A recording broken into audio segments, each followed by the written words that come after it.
Una de las debilidades del sistema educativo de República Dominicana está vinculada a la enseñanza de la historia.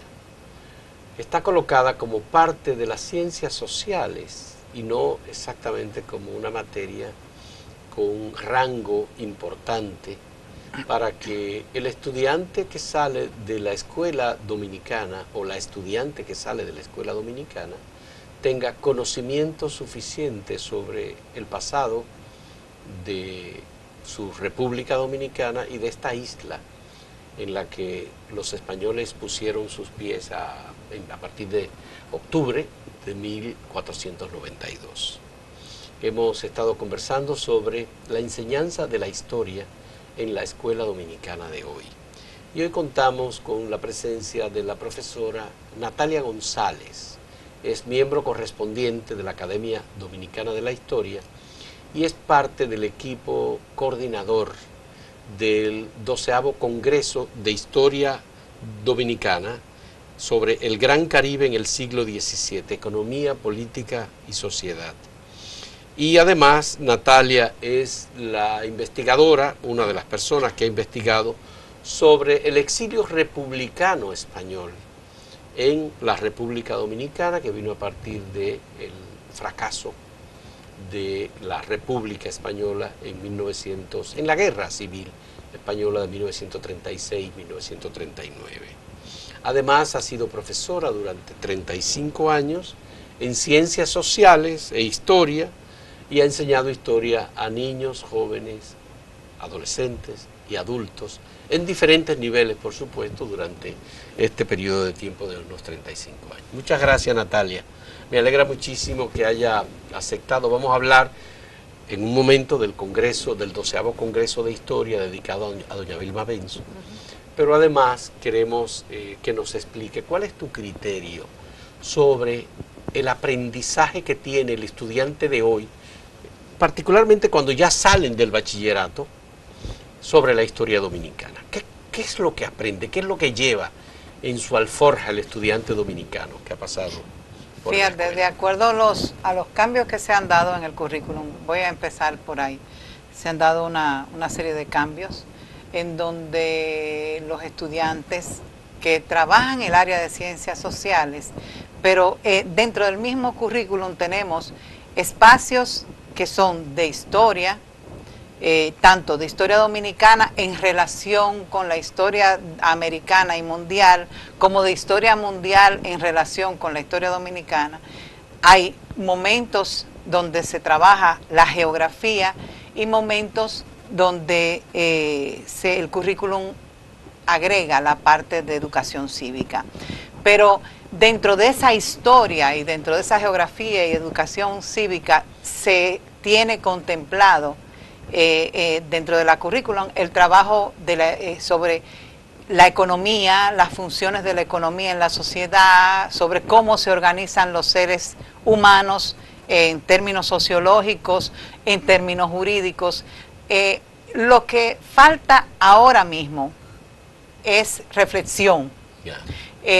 La historia desde la época que yo era joven y fui niña era básicamente memorística y se sigue trabajando en la memoria. No se hace reflexión sobre historia, no se les enseña a los estudiantes a pensar históricamente. Cuando se trabaja un tema determinado, se trabaja solamente en función de recordar un hecho, varios hechos, recordarlos y que eso no son aprendizajes significativos. Okay. Pero digamos, se enseñan los periodos. Se enseñan los periodos. Los periodos en la historia todo dominicana. Se enseña, pero por ejemplo, no la parte precolombina. Sí, esa parte se enseña, ¿verdad? La parte luego del descubrimiento y la llegada de los españoles y la explotación. Se enseña. El problema, Fausto, no es que no se enseñe. El problema es que el aprendizaje no es significativo. No tiene, el maestro no le lleva, o algunos maestros, porque no voy a decir que todos los maestros, aquí hay muchos maestros muy buenos de historia, de ciencias sociales, no los lleva a que tenga un significado eso que están aprendiendo de la historia. Que que tenga un uso, que se les relacione con hechos presentes. Y otro gran problema es la reflexión. O sea, el maestro tiene que estar constantemente, el maestro de ciencias sociales tiene que estar constantemente preguntándole al estudiante los por qué de las cosas. El maestro no se puede conformar con que te repita un estudiante un determinado contenido que él necesita completar dentro de su currículum.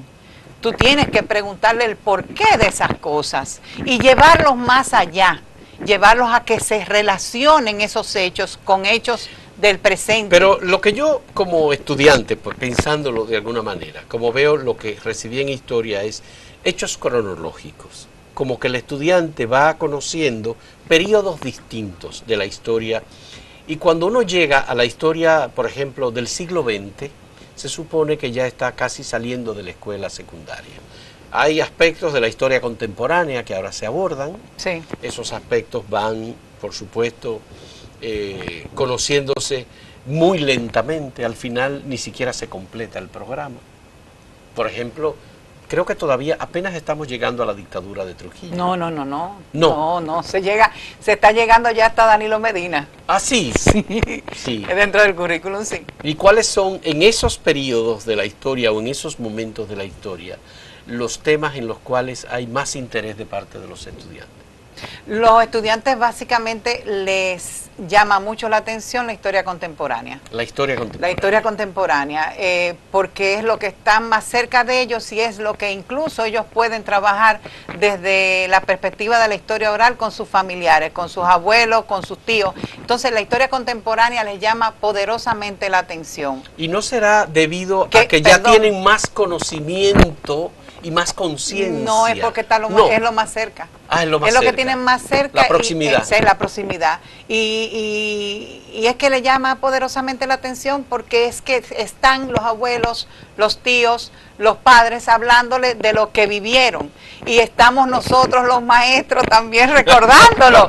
Porque tú trabajar los 12 años, la dictadura de Joaquín Balaguer de los 12 años, bueno, yo la viví. Tú la viviste. Sí. Nosotros sabemos cómo se vivía desde una perspectiva, desde una perspectiva social e ideológica. Ellos van conociendo otras perspectivas.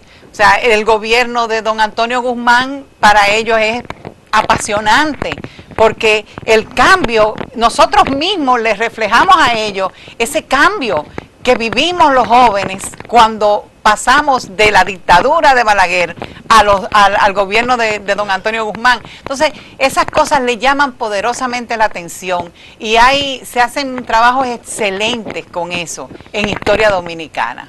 Pero hay periodos en la historia dominicana que son como oscuros, sobre lo que hay poca información.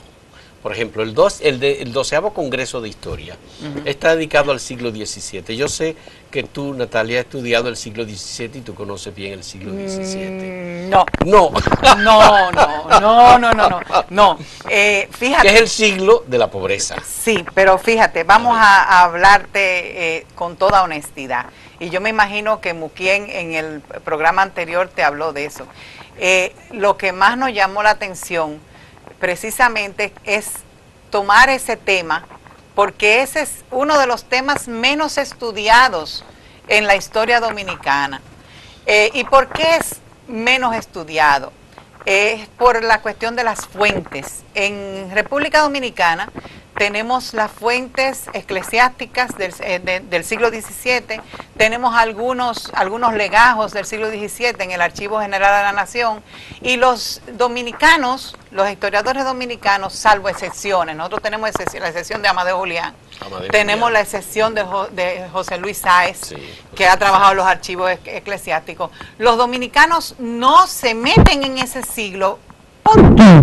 Por la formación del estudiante de historia dominicano. Ahora te voy a decir la razón. No conoce paleografía. ¿Ok? Entonces, para tú trabajar el siglo XVII, tú tienes que trabajar los documentos del siglo XVII. Y para tú entender los documentos del siglo XVII, tú tienes que saber paleografía. Y lamentablemente en República Dominicana tenemos muy pocos especialistas de paleografía. Tenemos a Raimundo González, tenemos a Amadeo Julián, que ha trabajado paleografía, tenemos, ahora no me acuerdo, es una chica que trabaja en el Archivo General de la Nación junto con Raimundo y Roberto Casá, que incluso trabajó con él en la rebelión de los capitanes con Roberto Casá, que también es paleógrafa, que conoce, pero nosotros no tenemos estudiantes de historia. Entonces, por esa razón no tenemos suficiente información sobre el siglo XVII. Los que terminamos en la UAS, la licenciatura en historia, que estudiamos en la UAS entre el 79 y el 84, tuvimos la oportunidad de tener un profesor que nos enseñó algo de paleografía, pero todos, las tendencias de los estudiantes de licenciatura en historia, los que nos graduamos en historia, las tendencias siempre han sido trabajar siglo XX y siglo XIX como mucho. Vamos a hacer una pausa, Natalia, en este momento, porque nos están pidiendo que hagamos esa pausa y seguimos la conversación cuando volvamos.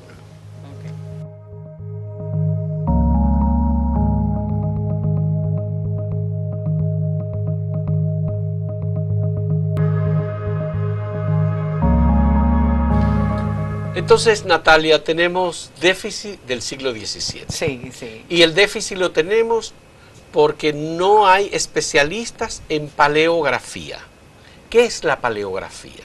Bueno, es la disciplina auxiliar de la historia que se encarga de la comprensión de la forma de escritura que existieron en diferentes épocas en muchos países. La escritura castellana fue cambiando. En el siglo XVI tiene unos estilos. En el siglo XVII Amadeo Julián me hablaba, el profesor Amadeo Julián me hablaba de que hay, es un poco más, tiene más vericuetos para entender algunos de las abreviaturas. El siglo XVIII ya es más fácil para nosotros los investigadores. Porque es la evolución del idioma y la manera de la escritura. XVIII y XIX ya es muy fácil. Ya el XIX como ahora, como la escritura de ahora, muy parecida. Entonces, obviamente, el conocimiento de esta historia uno lo encuentra fundamentalmente en Sevilla, en los archivos de India. En el AGI, fíjate. Archivo General de India. El Archivo General de India, también en otros archivos de España, pero fundamentalmente en el Archivo General de Indias, en diferentes fondos, aunque el fondo mayor es el indiferente general, se llama así, porque es un fondo que contiene de todo y normalmente los investigadores tienen que buscar en el indiferente general y encuentran más cosas que, bueno, no es que encuentran más cosas, encuentran muchas cosas que en los fondos normales no se encuentran. Bueno, entonces, ¿qué pasa? En los historiadores dominicanos, aquí ha habido muy pocas expediciones, vamos a llamarlas así, de historiadores dominicanos que trabajen en el Archivo General de Indias. Hubo una expedición durante la dictadura de Trujillo, una o dos expediciones, que ahí está el trabajo de Marino Inchautegui, hay varios trabajos. Luego el padre Vicente Rubio llevó una expedición en donde se formó nuestro querido Raimundo González, Genaro Rodríguez Morel. Se formaron ellos junto con el padre Vicente Rubio. Genaro se quedó, Raimundo es quizás uno de los mayores especialistas del siglo XVIII en Santo Domingo, pero no los chicos y los jóvenes que han terminado la carrera de historia no se han preocupado por integrarse en esos procesos, cosas que deberían de comenzar a preocuparse, porque fíjate, nosotros en la Academia Dominicana de la Historia tenemos un programa de becas, y ese programa de becas lo acordamos con la Universidad Pablo de Olavide, y una de las quejas más grandes que tiene Genaro Rodríguez, que vive en Sevilla, es precisamente que todos nosotros nos hemos ido para trabajar por el siglo XIX y el siglo XX y no aprovechamos los fondos del Archivo General de Indias. Entonces, tenemos un compañero que ha trabajado siglo XIX y sí trabajó en Inglaterra, en los archivos británicos, pero nadie ha trabajado directamente. Bueno, de esta generación. Bernardo Vega Bernardo es otra cosa. Sí, ha hecho búsquedas y ha publicado muchos documentos de los archivos de Inglaterra. Sí, sí. De hecho, de ahí es que sale el fracaso de la invasión de Penn y Venables, un libro maravilloso. Uno de los últimos libros que él ha publicado. Claro, es un libro muy específico porque es la invasión de Penn y Venables de 1654. 1655. Pero es apasionante. ¿No? Es un libro porque realmente cronológico, te va organizando, te vas viendo cómo funciona el aparato colonial para organizarse, para repeler la invasión, cómo sabían a través de los espías que esta invasión venía y cómo está trabajando por otro lado los ingleses con los archivos que... Sí, lo que pasa es que en esa época la invasión de Penn y Venables se produce porque ellos entendían que los españoles habían descuidado y estaban como replegados. Y había aproximadamente unos 1000 soldados españoles en la isla. Menos eran. Y entonces, bueno, pues vinieron en 2 barcos, o cuántos barcos, no recuerdo cuántos barcos eran, y a ocupar la isla. Llegaron 9000 efectivos. Él reunió 2000 en Barbados. Bueno, y los lanceros fueron la gran defensa de España, digamos, en ese momento. Pero entonces, en la retirada, en la derrota de la retirada se quedaron con Jamaica. Sí. ¿Verdad? Entonces, ese es uno de los temas que se trabajan. Gracias a este último trabajo de Bernardo Vega, yo lo aprovecho muchísimo con mis estudiantes en la universidad, porque es interesantísimo que ellos entiendan cómo se dan esos procesos históricos y cómo ya funcionaba un aparato de defensa en la colonia de Santo Domingo que no necesariamente eran empleados de la corona española. Pero después, salvo las devastaciones de Osorio, 1605-1606, la invasión de Penn y Venables, y muy mal tratado los tratados que ocurren en 1678, 1697, no comprendidos por muchos profesores, eso es lo poco que se conoce. ¿Qué es lo interesante de este Congreso con el siglo XVII? A ver, ¿qué es lo que nos trae el Congreso? Que vamos a tener una cantidad de especialistas del siglo XVII que van a trabajar diferentes aspectos de este siglo, no solamente en Santo Domingo, sino también en el Gran Caribe. Cuando hablamos de especialistas, también gente viene desde Puerto Rico, desde Cuba, de algunos de los países de las costas antillanas, Colombia, de Colombia, o Venezuela. De Colombia solamente. Colombia solamente. Y que vienen a explicarnos los diferentes momentos. Por ejemplo, el azúcar brasileño, Portugal. Ese es Stuart Schwartz. Stuart Schwartz viene con su ponencia, va a ser una ponencia magistral intermedia que va a ser el jueves en la mañana. Stuart Schwartz. ¿Y cuáles otros temas, además de esto que ya hemos Mira, hay temas apasionantes. A ver, Natalia. O sea, nosotros vamos, Genaro viene con un trabajo sobre la rebelión de Guava y sobre cómo el criollo se apropia ya de su medio y va organizándose. Juan José Ponce viene con un trabajo sobre delito,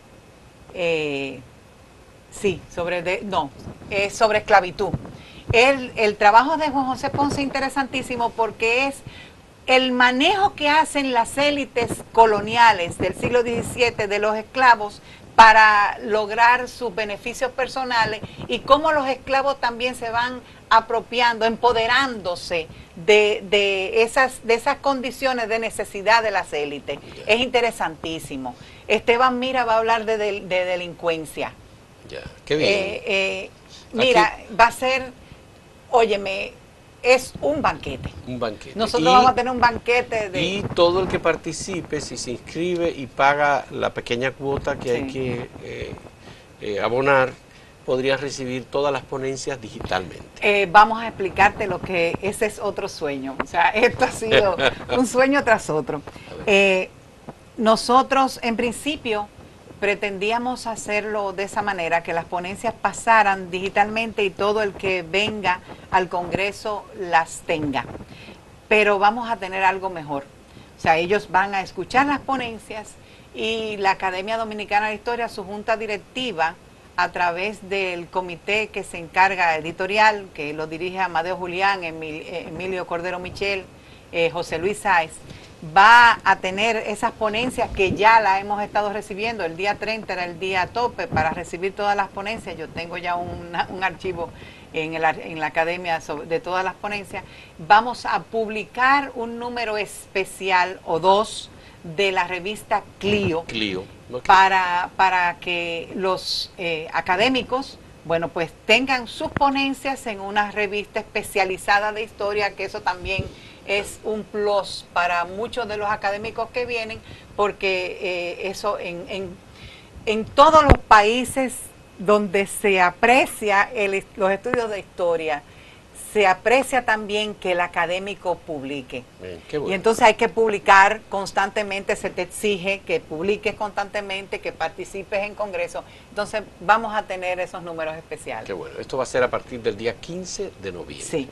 Vamos a hacer una última pausa en este diálogo con Natalia González, miembro correspondiente de la Academia Dominicana de la Historia.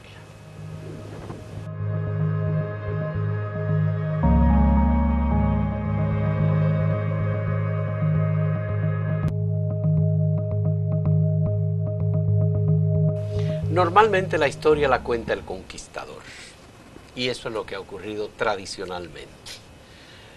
Sin embargo, en la historia dominicana hemos tenido variantes que poco a poco han ido ajustándose, porque han aparecido, digamos, metodologías o modelos ideológicos que afectan esa historia que se nos cuenta. Entonces, quisiera que Natalia me explicara un poco el tema de la ideología y la historia. Es decir, nosotros hemos tenido historiadores ideologizados que nos cuentan la historia a partir de el modelo de producción que planteó Carlos Marx, por ejemplo, en donde el determinante es la cuestión económica. Pero hay otras historias. Por ejemplo, tú mencionaste ahorita al padre José Luis Sáez. Es un historiador eclesiástico que también nos cuenta la historia. Él es muy honesto y hay libros en donde, por ejemplo, La sumisión bien pagada es una historia sobre la dictadura de Trujillo y su relación con la iglesia. Pero siempre hay... El bautismo de esclavos también. Exactamente, el tema de los esclavos, por ejemplo. Entonces me gustaría una reflexión de tu parte sobre cómo nosotros hemos evolucionado en esa forma ideologizada de contar la historia dominicana. A ver, es una historia positivista en un momento determinado.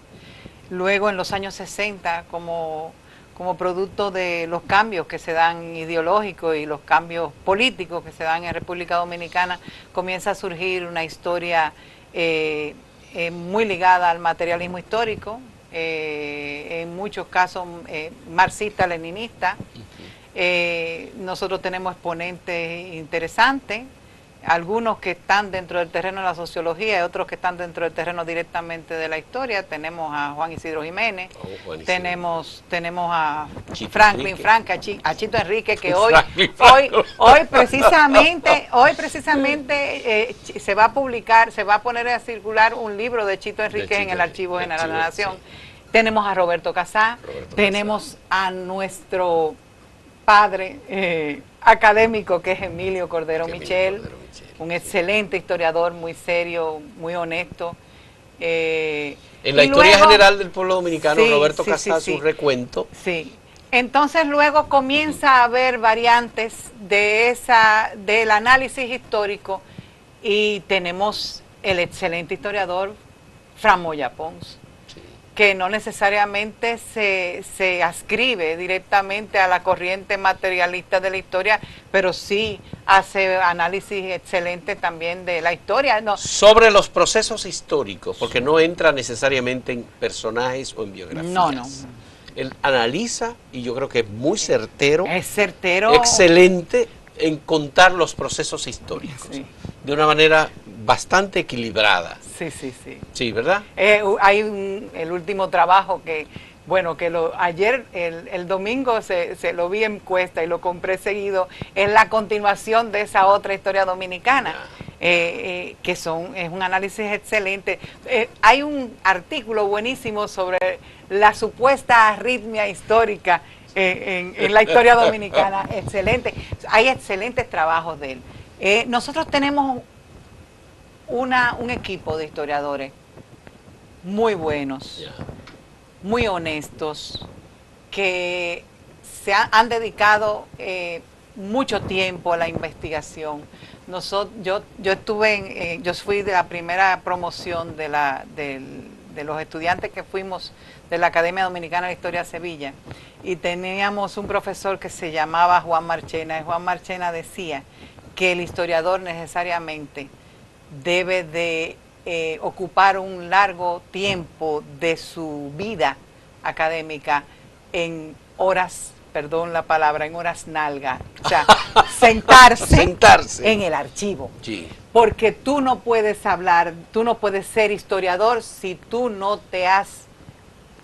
has trabajado con documentos originales, si tú no has trabajado con los testimonios de personas que vivieron en el caso de la historia contemporánea. Claro. Tú no puedes hacer historia copiando trabajos de otros. Tú tienes que fajarte a investigar. Sí. O sea, el historiador es el que investiga, el que trabaja, el que piensa históricamente, el que analiza la historia. Y nosotros tenemos excelentes historiadores. Qué bueno. Muchas gracias a Natalia González, miembro de la Academia Dominicana de la Historia, miembro correspondiente, profesora que ha enseñado durante 35 años a numerosas generaciones, por supuesto, jóvenes, adultos, niños, adolescentes, y le agradecemos muchísimo que haya aceptado venir a este diálogo sobre la enseñanza de la historia en nuestro país. Es un aspecto esencial para uno entender incluso la dominicanidad, para entender los aspectos de la cultura. Hay muchas otras cosas que uno no habla, pero tiene que ver con la historia novelada, tiene que ver con la historia periodística, tiene que ver con, obviamente, la historia de la cultura, que es esencial, es parte de lo que corresponde a la historia.